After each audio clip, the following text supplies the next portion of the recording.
Whoever controls the ocean has the power, and here in up north, a new ocean is being born. Greenland has been part of the Danish kingdom for 800 years. It's an integrated part of our country. It is not for sale. Let me put it in words you might understand.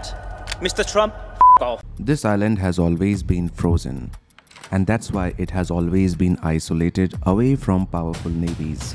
But now things are changing because of global warming. Here is the lowest ice cover in 1980s, and here is the lowest point of ice in 2022. Yes, that's how serious it is, which basically means a lot of the area getting exposed for excavation. And hence the countries looking to control these oceans.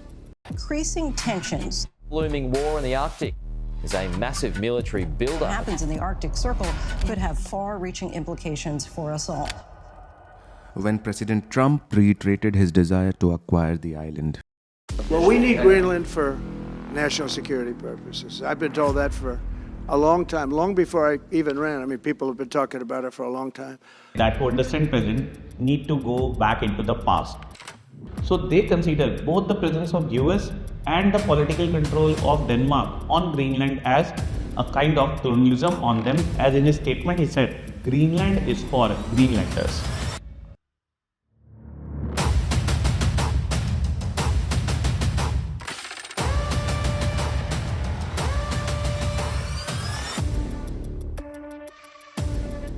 Hello everyone. So I'm going to discuss a very important issue which has a huge potential to change the world politics or world dynamics, and especially the politics of the Arctic region. That is the issue of Greenland. Now to again, as I always say that to understand present need to go back into the past. So to understand the present status of Greenland, we need to understand what is the political system which prevails on Greenland, and since when Greenland came under the political control of Denmark. So it was in 18th century, Denmark took over the political control over Greenland. So politically it became the part of Denmark, but geographically it is more closer to North America. So it is much more closer to US than Copenhagen. And this is why US has a lot of interest in Denmark, in Greenland.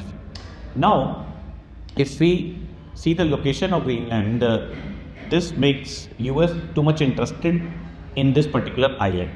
So at present, what is the political system which prevails in Greenland is that Greenland is a autonomous territory, politically controlled by the Denmark.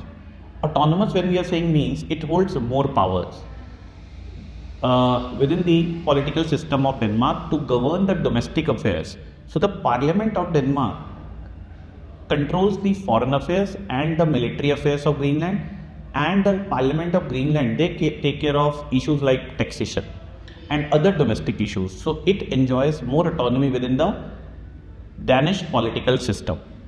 Now, during the Second World War, Greenland came under the political control of US for some time when Denmark was under the siege of Nazis. So this was the time when US took over the political control. When the Second World War ended, US, realizing the geopolitical importance of Greenland, wanted to have a political control over Greenland, and this is why the US government at that time offered that we are interested in buying the territory of Greenland, which was rejected by Denmark.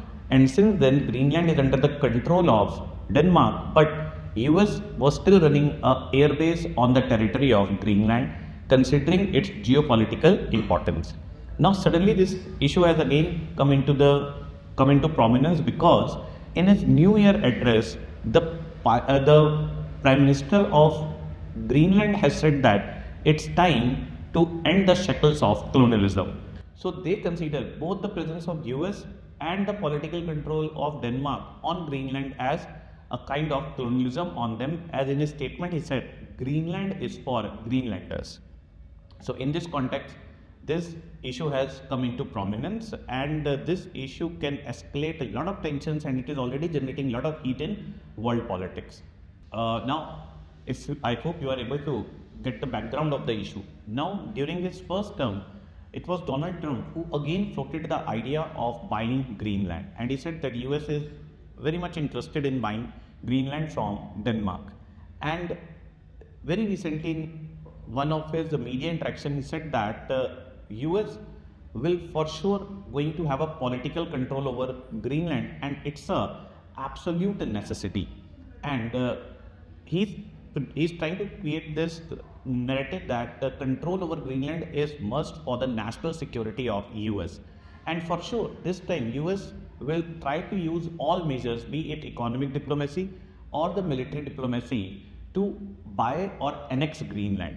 So US can go to this particular extent of annexing Greenland from Denmark, and for this US can go for a military action too, as said by US President Trump. So as US is becoming more aggressive, there is a reason for this why US is becoming more aggressive for the political control over Greenland. And as I just said, he has said he does not rule out this statement. These are the words of President Trump when he said he does not rule out the military annexation of Greenland. Now, why US is becoming more assertive is because we need to understand where exactly is the location of Greenland. It is surrounded by Atlantic and Arctic. And as under global warming, polar ice sheets are melting, new sea routes are emerging, new trade routes are emerging. And Russia and China together are trying to increase their presence within the region. And this is why the political control over Greenland has become very important for US. So this is the thing. So basically it is about the control over the new sea routes, and also Greenland is full of minerals. And one of the important mineral asset of Greenland is the critical elements. And China is the major exporter of critical elements, and US wants to compete with China in this particular aspect also, that the critical elements are very important for US economy. So if US will able to have a control over Greenland, US will able to balance out China in terms of the control over critical minerals, because at present majority of the export is from China, which increase US dependency on China. So through this, US wants to decrease its dependency and wants to control the new sea lanes which are emerging in the Arctic region.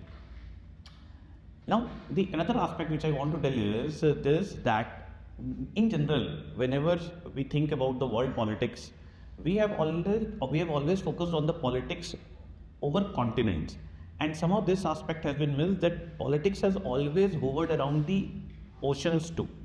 So if we see the Second World War, the whole geopolitics was hovering in Atlantic, as opposite sides of the Atlantic, they were involved in a war. One side Western Europe, other side US. So opposite poles of Atlantic were involved in a war. This geopolitics from Atlantic drifted or shifted to Indian Ocean during Cold War. As Afro-Asian countries started coming out of colonial yoke, superpowers wanted to bring them to their fold. This is the reason why US built military alliances like CENTO and SEATO in the region. So for around 70 years, whole politics was hovering in Indian Ocean region. US, France, they built their military bases also in Indian Ocean, Reunion, Diego Garcia, okay. And US increased its presence in the Gulf region, and Gulf is a part of Indian Ocean because of the oil discoveries. So the whole geopolitics was hovering in Indian Ocean region. Now in the last decade or so, geopolitics is drifting towards two other regions on the ocean, that is the South China Sea and the Arctic Ocean. Why geopolitics is hovering in South China Sea? It is very obvious, because now China is becoming more and more assertive in the region. And China, with its newfound economic and military strength, want US to vacate from this region. And recently China has given aggressive statements that China can go for the political control over Taiwan.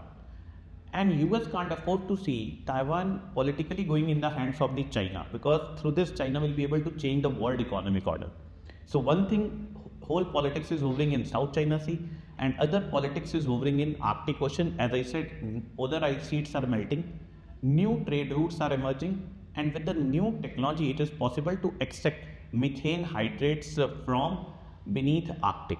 So this is the reason for US renewed interest in Greenland, through which US wants to counter the influence of Russia and China, as Russia has the maximum continental shelf within Arctic, and as per UNCLOS, United Nations Convention on Law of Sea, continental shelf is the criteria to demarcate exclusive economic zones. So US basically wants to increase its continental shelf in Arctic through Greenland, and that is why US has said it will not going to compromise. That is why Trump has said that US will not going to compromise, and it has become one of the important aspect of their national security. After all this, now comes the last aspect of this discussion, and this question was asked by UPSC also in mains in GS. Okay, in GS paper 2, the geopolitics of Arctic and India's involvement there. Now we need to understand where is India, as India is now one of the major emerging power. So how India is looking forward towards this renewed race which is going on in Arctic for the control over resources.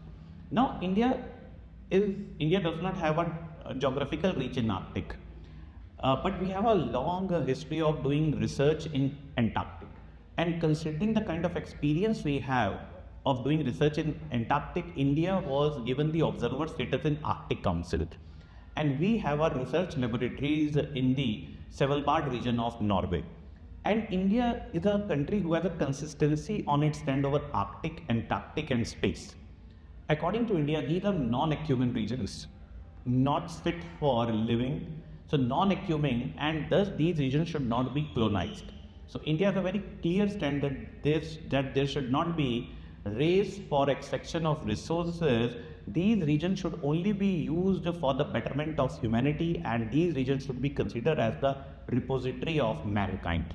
So India stand on the renewed geopolitical race which is going on in Arctic. India is totally against this, and India's stand is that these regions we need to consider as the regions which belong to mankind, and they should only be used for scientific exploration. So India's stand on Arctic, Antarctic and on space is this, that these regions hold a lot of potential for research work, and this is how we are engaged there. We are not in any kind of we are not in a kind of imperial race. We are here only for scientific explorations and development. Okay, now the last thing which I want to say is that now the kind of statements which Trump is giving, so it clearly reflects that the policies of the kind of statements he is giving. This we have one theory in international relations, and that theory is seen as the timeless wisdom, that is theory of realism. So realists believe that that aspiration for power will never end and power politics will keep happening. And clearly we can see world politics is going again on the lines of realists, when at one point of time it felt that liberalism will win the war of ideologies, but again we can see realism is coming into picture, as Trump has said that we are not going to compromise and we will annex. Even if we have to annex, means forcefully we have to take Greenland from Denmark, we will do that. And through this, US is undermining the first and the foremost principle of UN Charter, that sovereignty of the state needs to be protected. By giving these statements, he is undermining the fundamental principle of world politics, and this clearly reflects the true nature of world politics, that it is full of anarchy. And that's what Hobbes said, that the kind of that state of nature is anarchy, and based on this concept only, realists believe that what prevails in world politics is anarchy. And we can clearly see that in world politics, anarchy is on rise, which can push the world towards renewed conflicts, instability and violence.